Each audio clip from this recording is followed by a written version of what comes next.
Hi, and welcome to this brief tour of Studio Vinden. As you can see, my room is quite small and packed with gear, but with some bass trapping and some first reflection absorption, this room actually sounds surprisingly good.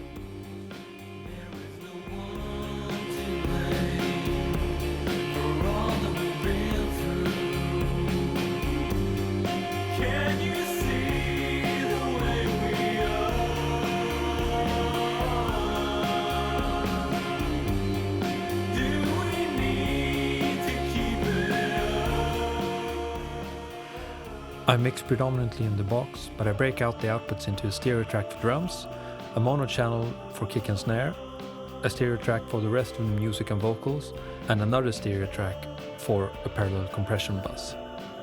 From the bottom up, I have an overstayer stereo FET compressor, mostly for use on the stereo drum track. Then I have two LA4s for vocal and bass tracking, and an Art Pro VLA for the parallel music bus. At the top of the rack I have a GSSL DIY stereo bus compressor, mostly on master bus duty. For monitoring I use Dynaudio Lead 48s and a small mono speaker for real-world check of levels.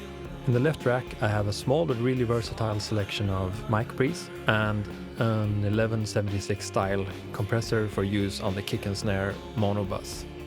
On the desktop is my monitor controller, which can control up to 3 sets of speakers, and is actually an audio interface in itself. This great sounding mixer is where I bus all my outputs together, and I use the mic pre's when I combine guitar recording with multiple microphones. The lower part of the rack is dominated by my Roland Space Echo, which has a way of working itself into almost every mix I do. In the back of the room I always have a drum kit mic'd up. The drum miking changes from week to week, but I predominantly use the Glyn Johns overhead technique, which I find makes for a really natural sound. My goal is to have a really versatile drum recording setup, with multiple mics on the snare and kick, for instance. That way I can mute the mics that I don't really feel fitness on.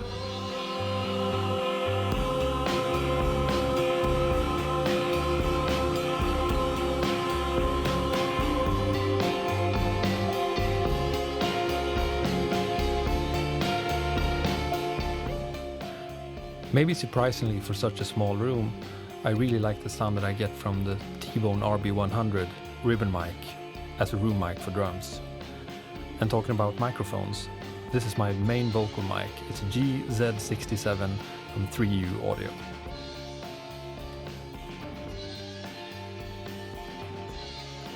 When it comes to guitar amplifiers, I've turned out to be a real Laney fanboy.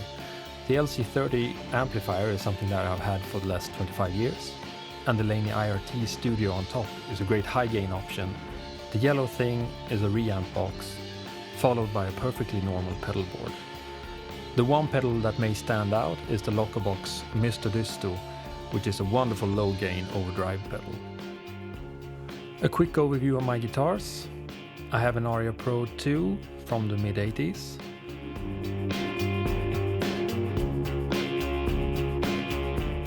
I have a Schecter with EMGs, active pickups, and also a cheaper Schecter SGR with passive pickups.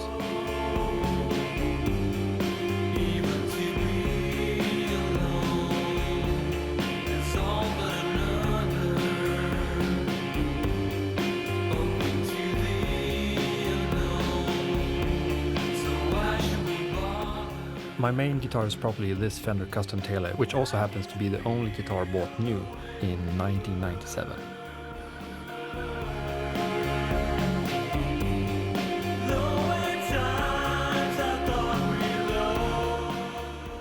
I have an Ibanez Talman from the mid-90s.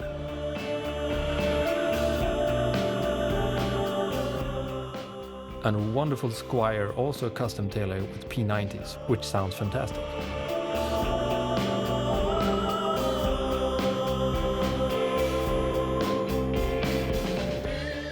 Last but not least, I also have an arch top from a company called Alden.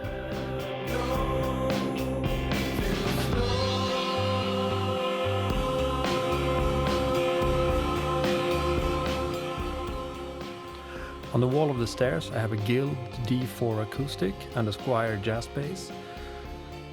I have a fairly large collection of mics, which I use for mostly drum and guitar recording, strings, pedals, mini amps and various gadgets. Slightly hidden away I have a doorway behind the drums. This is where I keep my guitar cabinets. I have a Laney 4x10 and a Harley Benton 2x12 with a Celestion greenback and a vintage 30. I love how the greenback sounds in the 421, and I also like how the vintage 30 sounds in this ProDype TT1, but the miking here changes constantly. Well, that's all for now. I hope you've enjoyed this tour. Please visit Studio Vinden's website, especially if you're in need of mixing services. The links will be in the description below. I've also included a link to my free cabinet impulse responses, guaranteed to make your modeling amp sound better. Until next time, bye.